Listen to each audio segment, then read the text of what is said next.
Alright man, it's official. Korea geeks hard.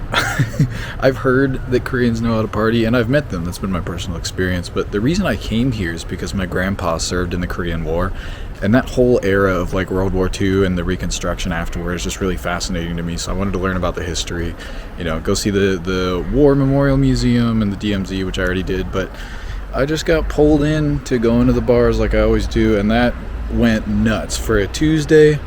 Insane. Alright, so here I am at the demilitarized zone. I'm at the border between North and South Korea.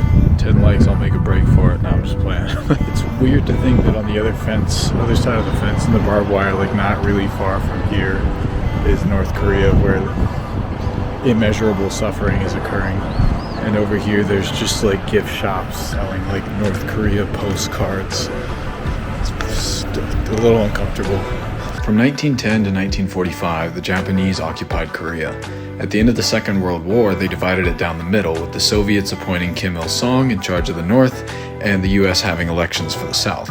Stalin shut down the North's initial plan to invade South Korea, but in 1950 they attacked, sparking the Korean War. Now 1 year later, a ceasefire was suggested, and 2 years after that, an armistice agreement in 1953. 70 years have passed since then. So when the Arms Treaty was signed in 1953, they agreed on 4 countries. The UN picked 2 and North Korea picked 2. One of the copies was borrowed by South Korea, and they never gave it back. I'm going to see it right now. Nowadays in North Korea, the richest of the rich live comparable lives to the average Westerner, and the other 90% are in dire straits. There's no freedom of religion, travel, or political speech. Parents have to bring their children to public execution sites by law to indoctrinate them from a young age. There's little markers on these gates that basically say there's a bunch of landmines on the other side, so you don't want to cross them. There's an example of the cameras I'm talking about right up there.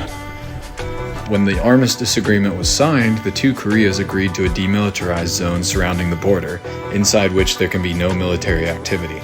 Now inside this zone, there's remained a South Korean village to this day, and I want to check it out because it sounds strange. I've heard there's no police because nobody commits any crimes. I mean, if you think about it, if you were to run north, you'd hit North Korea. And if you run south, there's a military checkpoint to enter the civilian-controlled area as you're leaving the DMZ. I'm really thrown by the way this, like, straddles the line between gimmicky touristy thing and realness, because you've got like souvenir type stuff like this, and then there's just soldiers, real soldiers with MP5s and military outposts and like passport checks. Same with the village. It's hard to know where, like how much of this village just exists as like a gimmick and a tourist shop. But then there's like children wearing school outfits that are like going to the one school in this place, and like I don't understand. So you got stuff like this, right? This little tacky like unification village, but then here's this cool camera angle. Here's somebody just actually working. He's like tending a field. He's a farmer. So I feel like maybe they, you know, some of the income to this village, they like bank on the tourism a little bit, but they're also a bunch of dudes that are legitimately living life here. Because I need to know how real this is for myself, so I'm just walking around this village now to sort of like learn to what extent it's staged and what people actually like live their life here like. I'm just gonna wander in. I'm not gonna get lost or anything, but I need to know how real this is.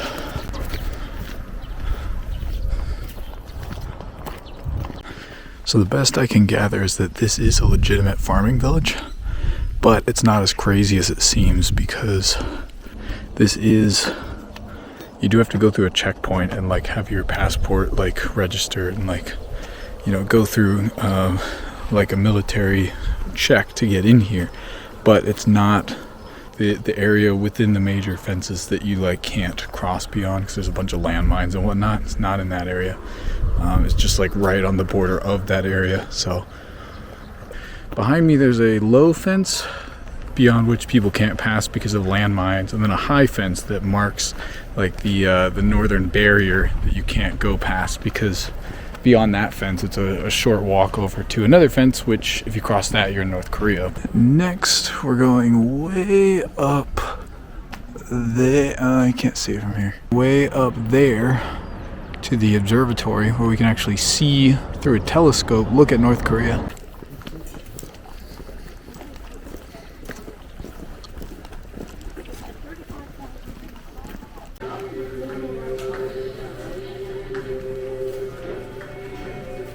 Everything beyond the river is North Korea. That is the third largest city in North Korea. It's got about 300,000 people. That tall tower behind it is a GPS signal jamming tower. A little bit more to the right with the red flag is a propaganda village. Nobody actually lives there.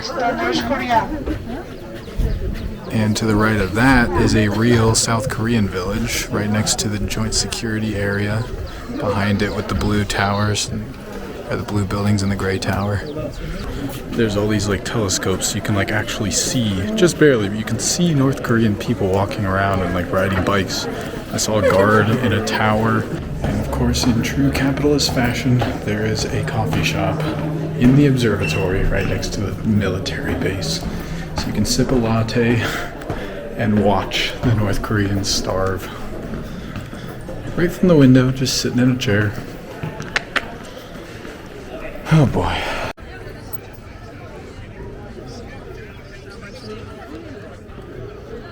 Our country is about 10%, and then most of them are going. You going dancing or what? I want to go to a techno club tonight, maybe. Techno. But first, it's Tuesday. Yeah. So because of everyone's day off tomorrow, the house elections only open on Friday, Saturday, but they're only also open today. Okay, South Korea has their house elections tomorrow, so they're gonna be live tonight.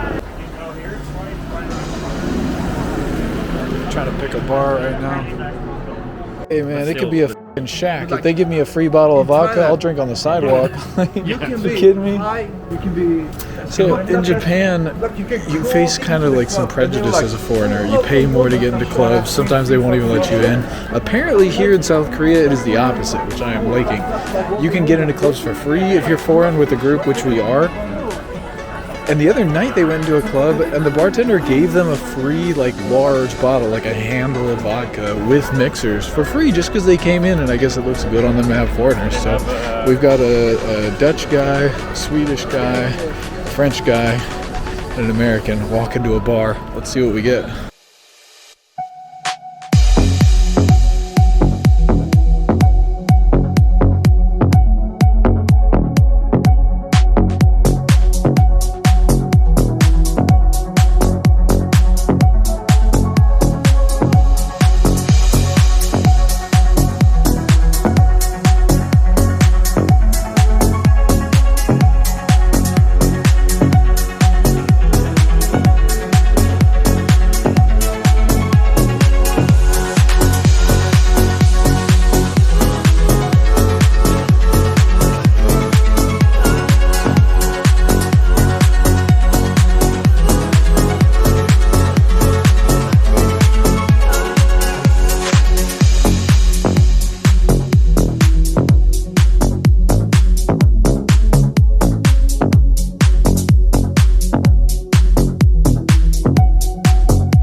It's a little after 2 a.m. and it's just begun to get like a little crazy.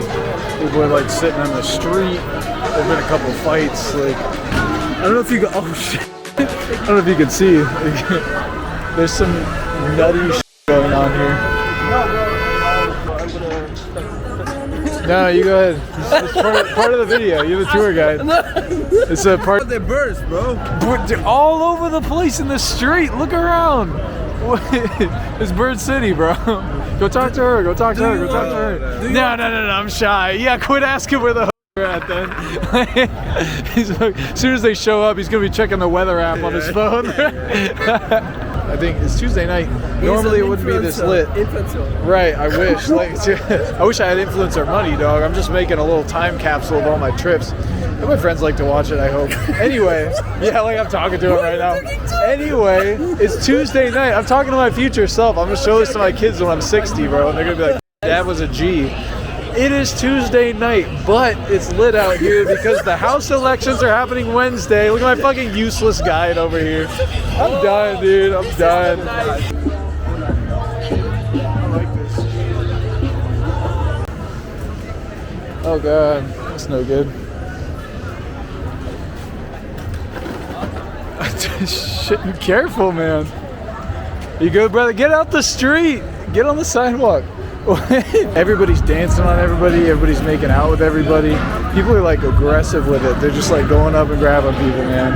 I have people put their hands on me. Like, I made a lot of good friends. Like, a lot of people just came up and were like, hey, let's dance, and like talking to me and whatnot. And, you know, I feel like before I even got in the club, this Korean girl, like in the line, she grabbed me. She was like, hey, are you single? Do you like Korean girls? I like American guys. Like, bro, I'm not even in the club yet. They take it seriously here, man. This is good. This is good clubbing. My one qualm is that there were no fights. I love it when there's a fight in a really crowded club or crowded bar. Oh, there might be one now.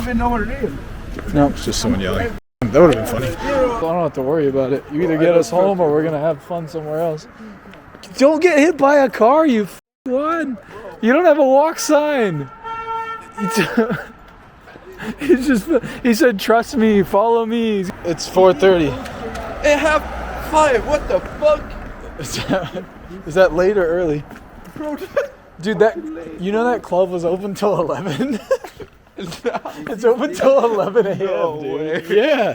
I have a flight tomorrow. No, you don't. You mean today?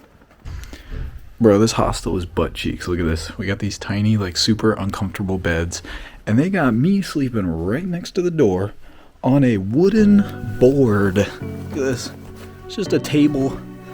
So you wake up and you're like, 1, 2, 3. This is a bulletproof car that Eisenhower presented to the South Korean president. And this is Kim Il-sung's car. The Soviets wanted to match us, so they gave him one. And it was seized during the war. When they say Korean War Museum, it's like the history of all warfare front to back.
So these are the instructions for how to do karaoke. Yell fire loudly. Emergency information. Oh, whatever. That's the instructions. We lost our people. We left the hostel with like 10 folks. What the f***?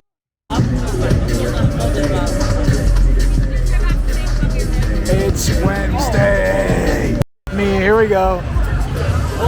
The cops are storming the club. What the f*** happened, dude? We got out of there right on time. This mother. Dude, these Russians don't play games. We left the bar because it was too crowded, and he just nicked a bottle of Jaeger, dude, right in front of security. God damn it! Hide that. We gotta go. And the bottle is dead. Long live the bottle. I can't believe there's nobody watching this thing. It's just like an unattended boxing. All right, Tyson. We're not that far. I can tell. We're not that far. So how far do you think the walk is back? 1.2k. 1.2k? What you got? I couldn't tell you. I don't speak kilometers. Are you miles? Am I what? Are you miles? Yeah, we're miles. Yeah. Oh, we can do miles.